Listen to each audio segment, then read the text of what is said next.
Shalom. La Bible déclare dans Proverbe 21, verset 23, « Celui qui veille sur sa bouche, sur sa langue, préserve son âme des angoisses. »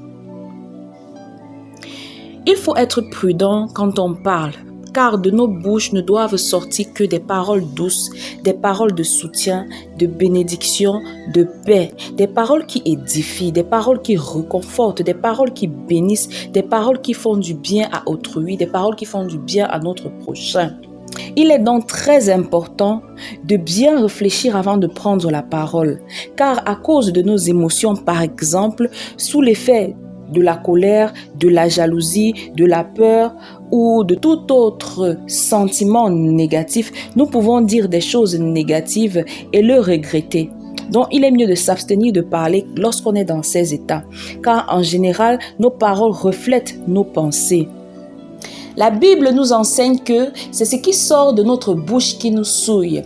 Donc ça veut dire que ce que tu sors de ta bouche qui est négatif souille ton corps et souille ton âme. Donc si tu sais veiller sur ta bouche, si tu sais veiller sur ta langue, si tu sais contrôler ce qui sort de ta bouche, tu préserves ton âme des angoisses, tu préserves ton âme de la souillure, tu préserves ton âme de la malédiction, tu préserves ton âme du malheur.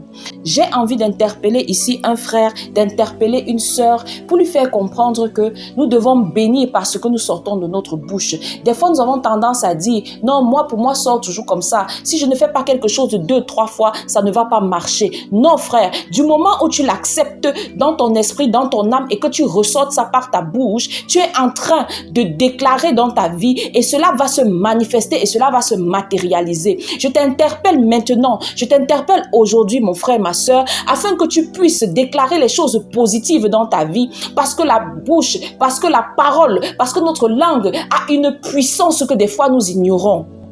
N'oublie pas, mon frère, ma sœur, que c'est par la parole que tout a été créé, c'est par la parole que la terre, le ciel, l'air, les arbres, les animaux ont été créés. Donc tu peux imaginer la puissance de la parole, tu peux imaginer l'impact que la parole peut avoir sur l'existence d'une personne ou d'un espace ou d'un environnement.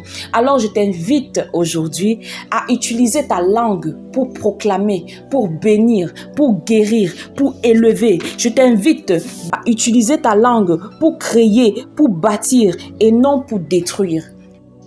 Bonne journée.